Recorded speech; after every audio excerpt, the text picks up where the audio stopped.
You're good to go. Okay, so march in place for me. We're doing motion palpation. So we're looking for the movement of my thumb on the left and lower sacroiliac.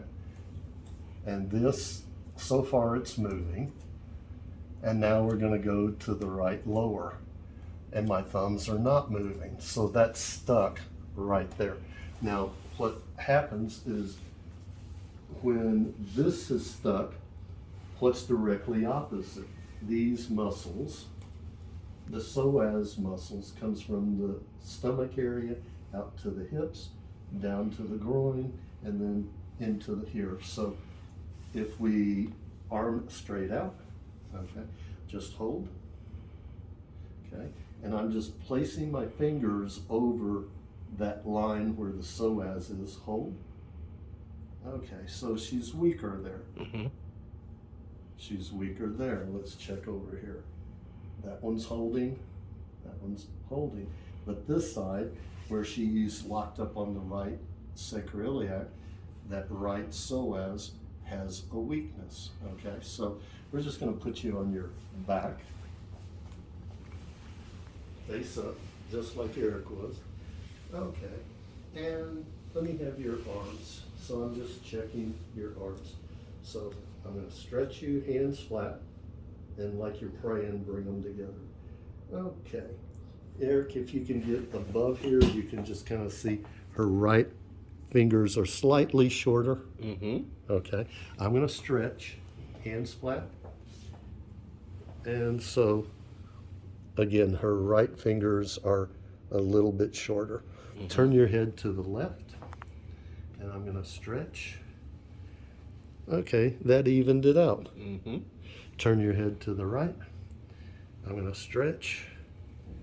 And that's a little short, okay? So on Tara, so I'm just checking for, let me get this here. So I'm just checking for what's happening when she turned her head to the left. That actually corrected part of what was going on there. So, all right, so I'm gonna do. And you're hitting that spot that was sore after Dr. Carney popped So my neck. raise your head. I'm gonna put that right underneath you. Do you want me to hear? I can do this. No, you're fine. You're Okay. fine. I'm just gonna do a little stretch here. And breathe. And I'm doing some traction.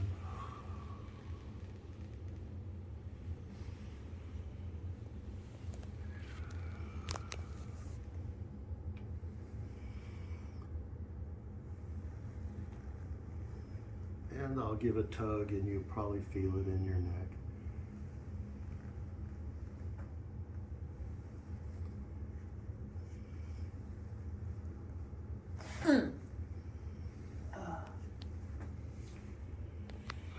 Now, we haven't done anything left or right. We just did some traction and took pressure off the brainstem. But we're going to check her arms and see if that right there was all or if she needs something else. So I'm going to take her arms, stretch, hands flat. They're straight. They're pretty even. They evened out, okay? They do. So turn your head to the left. So we're just seeing if turning her head makes a difference.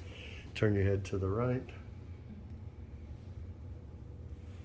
Okay, so that move that we did right there took care of the pressure at the top of the neck at C1 and C2. Okay, and let's scoot you down towards your feet just a little bit. Good, good, good, good. Now,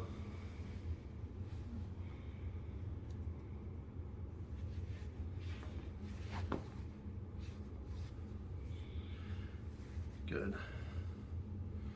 So now I'm muscle testing some stuff here. Now granted, she's laying down, arms straight, just this one, elbows straight, and just hold, hold, hold, hold, hold. Good. So we've got a good strong muscle. And I'm just putting my fingers down here over where that psoas was, or is, and hold. Good. And so what we did there. Found a problem here. Hold. Okay, so what I'm doing is I'm touching the same spot I touched on you behind the left occipital. Okay, and so you can put your arm down. So I'm just taking my fingers here and I'm pulling down. I'm getting in that area and I'm pushing towards the midline and down. Can you feel that I'm not just touching, that I'm getting here and I'm going midline down? Yeah, and you know what? When you pulled in the towel, that's the one spot right where you're at right now. Yeah. That it kind of was pain. It kind of like locked up or something over there. I kind of felt like, and you're like right on that spot. That's crazy. Because you went exactly to the exact spot where there was some movement or something. That's what he did to me. He went straight to it. I was like, wow. Yeah, exactly. Now, what I'm hoping, okay, about 50% of the time, about half the time, when this spot shows up under the left, the suboccipital muscles on the left, when there's a problem there, it causes problems at the brainstem. Half the time when that's there, it's what's causing the problem with the psoas muscle, which is then what's causing a problem with her right sacroiliac. Have we done it? I've touched the right sacroiliac and the left, but I did not yet do a pretzel move, a lower back adjustment. Okay, so we're going to stand you back up. I'm going to have you stand up, and we're going to just recheck that sacroiliac. Okay, so we're going to check the left one first. Go ahead and march in place. It's moving. Yep, and it was moving before, so that's good. That's the right upper sacroiliac, and here's the left. Now, I did not adjust it specifically, and I did not put her in the pretzel move and do the side posture lumbar roll, is what we would call it. So you're doing great. And now she's standing up, and so I'm just touching here and I'm muscle testing. That's strong. Let's turn you around. So arms straight out in front of you. We did this a little bit earlier, and I touched here on the psoas, and that's holding. Stronger. And I did not come and reset the psoas. I worked up here at the brainstem on those suboccipital muscles, which were on a diagonal across from this psoas. So something was happening up here, and this was compensating, and then that was making her let that relax her sacroiliac lock up. Wow. So she was going to be getting tension every time she was sitting for long periods of time. She would be sitting, that would affect here, and that would affect up in here. So right now we're finished. Amazing. Oh yeah. How do you feel? I'm gonna have to come see you when I'm in Dallas too. How do you feel? Amazing. I couldn't even do this earlier either. Like I was like, when I don't remember what it was, but I bent down when I came back from tonight, and I was like bending down to pick something up. I was like, oh, and I'm like, oh my! I even made a noise like that, and so now I just feel, I feel cleared. Yeah. Like I don't feel like all. How do you explain it? Like cramped up. Yeah, like a tight rubber band. Yeah. Yeah. Yeah, it's crazy. Oh, thank you. Yeah, I just feel like, I'm not like crack. I just feel like so much better. And I didn't do that. There are times that you might need that, but I was doing a different technique, okay, to see if I could reset some things that are very powerful at the brainstem. But I was looking, the first thing I did is have her march in place. so I could see if that sacroiliac was moving. And then when I found that was a problem, the typical chiropractor would say, at this point, we're going to do a lumbar roll or the side posture, the pretzel move, okay?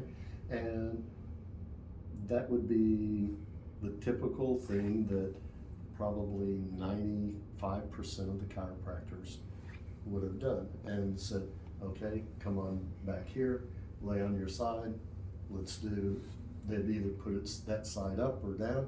They would then do that and say, okay, we got it moving, you're good to go, you know, we'll see you next time. And yet I'm looking for what caused that.